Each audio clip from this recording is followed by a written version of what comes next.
The Tampa Bay Lightning are one loss away from getting eliminated in the first round of the playoffs for a fourth consecutive season after losing to the Montreal Canadiens 3-2.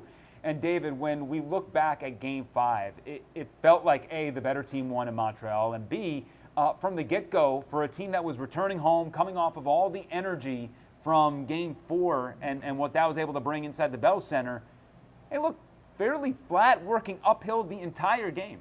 Yeah, so playing through mud or skating through mud, combine that with chasing the game, it's a horrible combination. And like you said, the better team won Game 5, and now Tampa Bay has to go to a hostile environment and try to pull it off on the road and get back here. Yeah, so when you look at NHL history, teams that trail 3-2 in a series, they win 20% of the time. The Lightning historically are better than that. They have won 40% of the time in this circumstance. We've seen it as recently as 2022 against the Toronto Maple Leafs. And now they're going to have to win back-to-back games to advance to the second round. And, man, I don't know.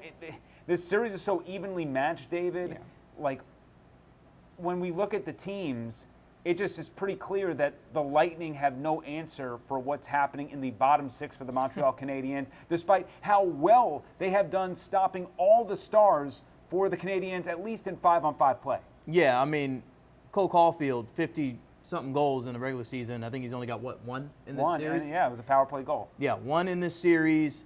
And the bottom six for Montreal has done a lot of damage. They've been lighting that lamp. John Cooper has no answers for him right now.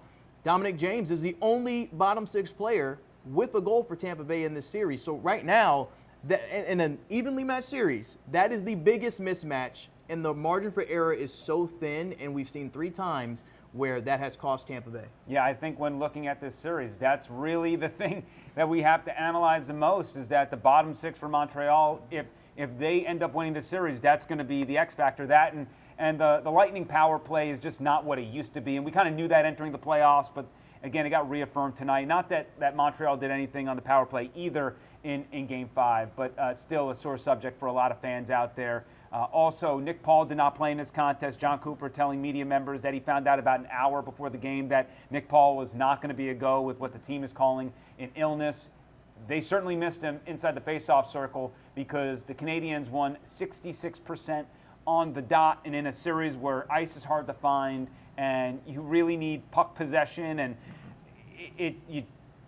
I feel like that was a really bad starting point for this team. No, 100%. I mean, not having Nick Paul out there was pretty obvious anytime they got down in the face-off circle. And look, his presence in this series hasn't been necessarily to the point of like, oh, he's a star and he's standing out. Mm-hmm.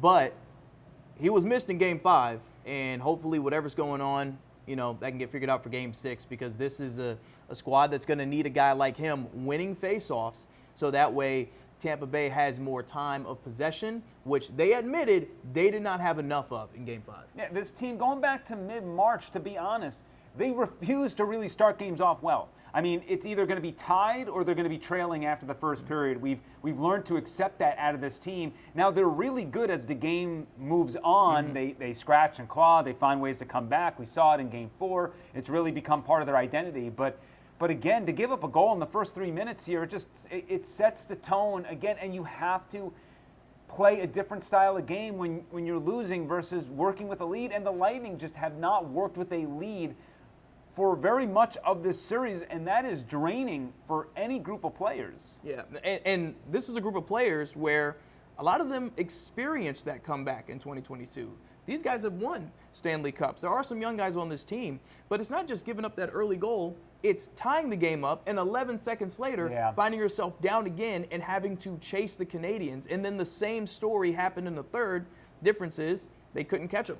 Yeah, and I know that Jake Gensel ended up tying the game at 2-2, but it felt like this game was not going to go Tampa Bay's way. When Dominic James scores, the building erupts. It felt like, momentum might be coming on Tampa Bay's side, and then 11 seconds later to give up a goal. It just felt like this team could really not do anything right. So now they're going to head to Montreal for Game 6, Friday night inside the Bell Center, and this series has just been spectacular. Another 3-2 final. It's the 4th straight 3-2 final. It's the second time in the past 9 years that we have seen a series with the first 5 games all decided by 1 goal. So I'm going to assume that Game 6 is going to be another barn burner, another 3-2 type of game. Yeah.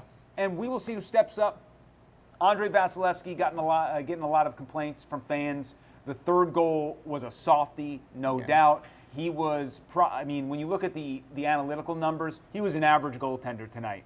Now, not necessarily his fault for why the team lost, but can you sometimes lean on a goalie when you don't have your best stuff in front of you or in front of him to maybe pull out a win? Absolutely. And he was not that guy tonight. Everybody on this Lightning team is culpable for the loss that happened inside this building. Now 2-11 in their last 13 home playoff games. Yeah, I don't think we can say home ice advantage anymore. That's just a term they may say when you host games 1 and 2. That means nothing here right now. It's just it hasn't worked.